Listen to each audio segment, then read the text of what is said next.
Praise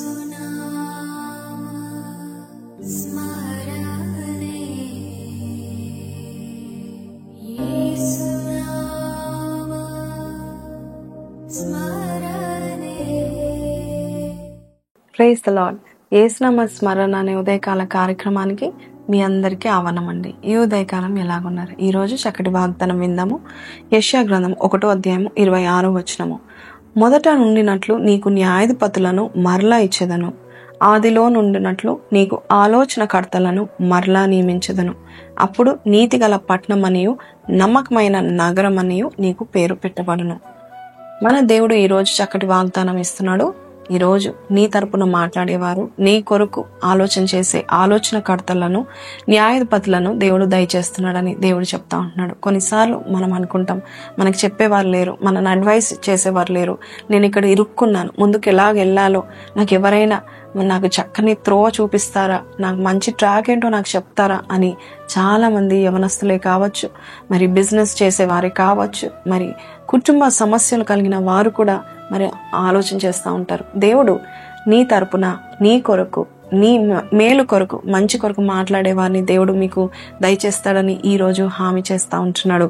యోసేపు జీవితంలో కూడా మరి రాజుతో మాట్లాడడానికి ఒక పానదాయకుడిని దేవుడు వాడుకున్నాడు. అలాగే ఒకవేళ ఆ రోజు ఆ పానదాయకుడు లేకపోతే ఆ సమయంలో యోసేపు గురించి రాజుకు తెలిసేది కాదు. ఆ పానదాయకుడు ఏమన్నాడంటే, ఒక హెబ్రీ పడుచువాడు ఉన్నాడు, ఆయన చక్కగా కళలు చెప్తాడు అని చెప్పాడు.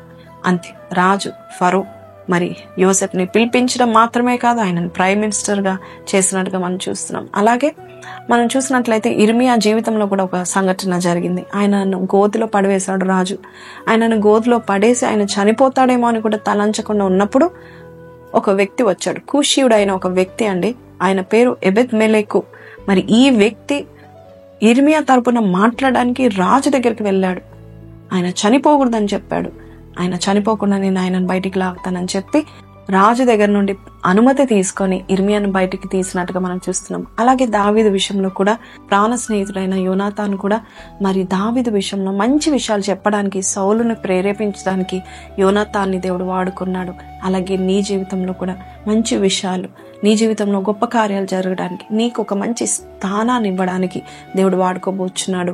అలాగే మొర్దెకై విషయంలో కూడా రాజుకి ఒక మంచి వార్త, ఒక మంచి మాట, మొర్దెకై ఎంత నమ్మకస్తుడో అని చెప్పడానికి ఆ రాజు చుట్టూన్న వారిని దేవుడు వాడుకున్నాడు. అలాగే నీ విషయంలో కూడా రాజుతో మాట్లాడడానికి, అధికారులతో మాట్లాడడానికి దేవుడు కొంతమందిని ఆలోచన కర్తలను నియమిస్తున్నాడు. లేక నిన్ను మంచి త్రోవలో నడిపించే వారిని దేవుడు నియమిస్తున్నాడు. వారి ఆలోచన బట్టి మనము గొప్ప కార్యాలు చేయబోచున్నాం. వారి ఆలోచన బట్టి మనం మంచి ట్రాక్లో ఉండబోచున్నాం. ఈ వాగ్దానం మీతో మాట్లాడినట్లయితే చిన్న ప్రార్థన చేద్దామా? ఈరోజు ఈ వాగ్దానం అనేకమైన ఆలోచన కర్తలు నాకు ఇస్తున్నందుకు మీకు వందనాలు. బైబిల్లో సామెతలు 11లో ఒక మంచి మాట ఉంటుంది, అనేకమైన ఆలోచన కర్తలు ఉంటే ఆ రక్షణ కార్యం జరుగుతుందంట. ఈరోజు అట్టి కార్యం నీ జీవితంలో జరగాలని ప్రార్థన చేద్దాం. కళ్ళు మూసుకుందాం. పరిశుద్ధుడ మహోన్నతుడగు తండ్రి, ఆలోచన కర్తలు ఉండుట అయ్యా ఎంతో మేలు నాయన, నీతిగా మేము కట్టబడతామని చెప్పావు నాయన.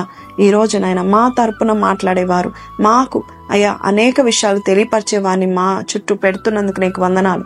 మా నిమిత్తము మంచి విషయాలు చెప్పేవారు చాలా మంది ఈ లోకంలో మా పేరు పాడు చేసేవారే చూసాము, కానీ మా పేరును ఎత్తి చూపించి హెచ్చించే వారిని మేము చూడలేదు.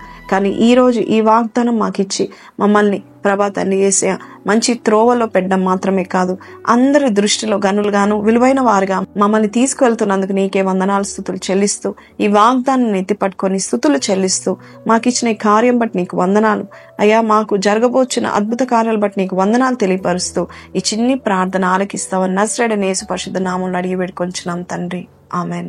సో ప్రైజ్ లార్డ్ అండి. చక్కటి వాగ్దానం విన్నాం కదా. ఆలోచన కర్తలను దేవుడు దయచేయబోచున్నాడు. మంచి అడ్వైసెస్ ఇచ్చేవారు, అంతేకాదు నీ విషయమై మీ తరపున రాజులతోనూ అధికారులతోనూ గొప్పవారితో మాట్లాడే వ్యక్తులను దేవుడు రెడీ చేస్తున్నాడు. సో ధైర్యంగా ఉండండి. ఇంతకాలం నువ్వు బాధపడుతున్నావేమో, ఆ ఇర్మియా వల్లే గోతిలో ఉన్నావేమో, యోసేపు వల్లే జైల్లో ఉన్నావేమో, లేక దావీదు వల్లే గుహలు దాక్కుంటున్నావేమో, కానీ నీ తరపున మాట్లాడి నిన్ను అక్కడి నుండి బయటికి లాగేవారిని దేవుడు తీసుకొస్తాడని హామీ చేస్తున్నాడు. కాబట్టి ఈ వాగ్దానం ఎత్తి పట్టుకొని దేవుని స్తుతించి ప్రార్థించండి. ఈ దినమంతా దీవెనలు పొందుకునండి. మళ్ళా రేపు కలుద్దామండి సండే సర్వీస్ లో, SR కన్వెన్షన్ లో కలుద్దాం. అంతవరకు సెలవు. Have a blessed weekend.